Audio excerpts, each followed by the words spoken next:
रामकृष्ण हरी माऊली. काल सायंकाळी 5 वाजता ताईनं पाणीपुरी खायचा हट्ट केला होता आणि बाचीबाईंनी पाणीपुरी बनवायसाठी घेतली होती.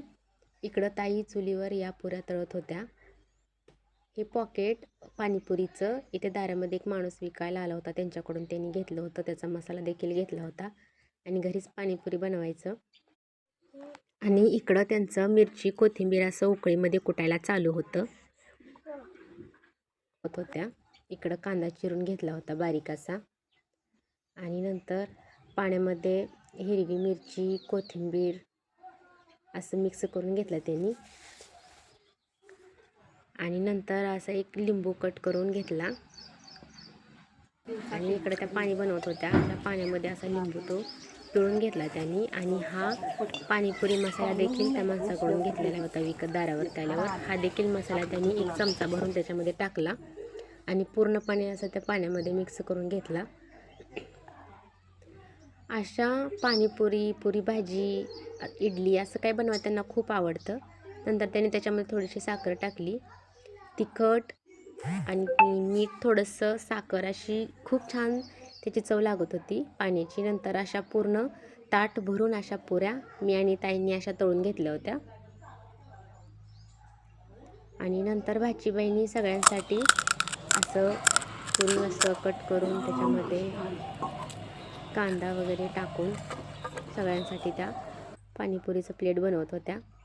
त्यांनी अगोदर असा कांदा टाकला, नंतर असं वरून त्याच्यामध्ये शेव टाकली आणि नंतर एक एक करून त्या सगळ्यांमध्ये पाणी टाकत होत्या.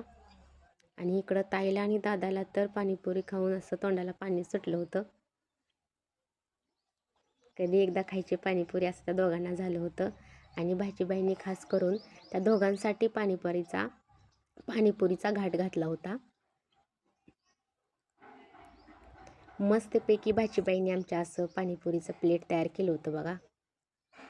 सुगरण आहेत आमच्या भाचीबाई. जेव्हा त्यांचं लग्न होऊन सासरी जातील तेव्हा त्यांना काहीच स्वयंपाकाची अडचण येणार नाही. आणि इकडे पहा आमच्या चिवची रिॲक्शन. पाणीपुरी काय तोंडात बसत नव्हती, असं खायला चालू होतं आणि असं खूप छान झाली पण म्हणायचं चालू होतं. नंतर आमच्या ताई टमाट्याची चटणी खूप छान बनवतात. टोमॅटो, लसूण आणि मिरची हे घेतलं होतं बाचीबाईंनी बनवायसाठी. वांग्याची भाजी बनवायची होती. खूप फ्रेश माळवं होतं, हे सगळं रानातलं आहे. नंतर चुलीवरती ताईंनी भाकरी बनवायला घेतल्या. आमच्या ताई आणि भाचीबाई दोघीही खूप छान स्वयंपाक बनवतात. भाकरी पण खूप छान असतात आणि चुलीवरचा स्वयंपाक आहे हा. चुलीला मस्त असा जाळ लागला होता. भाऊंनी जळण तोडून दिलं होतं ताईंना. अशा मस्तपैकी कडक भाकरी चुलीवरच्या ताईंनी बनवलेल्या होत्या. नंतर गरम तव्यामध्ये मिरच्या टाकून घेतल्या, अशा मिरच्या परतून घेतल्या थोडंसं तेल टाकून. तोपर्यंत माझं इकडं टोमॅटो वगैरे चिरायचं चालू होतं. ताईंना थोडीशी मदत करत होते मी. नंतर कांदा टाकला तव्यामध्ये, तो चांगला लाल होईपर्यंत परतून घेतला. भाकरी झाल्या होत्या तोपर्यंत मी वांग्याची तयारी करत होते, वांगी चिरत होते मी. नंतर त्याच्यामध्ये लगेच ताईंनी 3-4 टोमॅटो असं चिरलेले त्याच्यामध्ये टाकले होते. ते मस्तपैकी छान असं परतून घेतलं.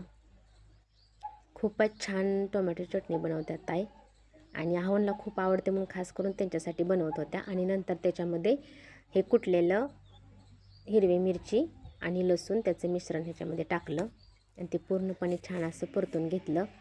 तर कसा वाटला व्हिडिओ? लाईक करा, शेअर करा, सबस्क्राईब करा.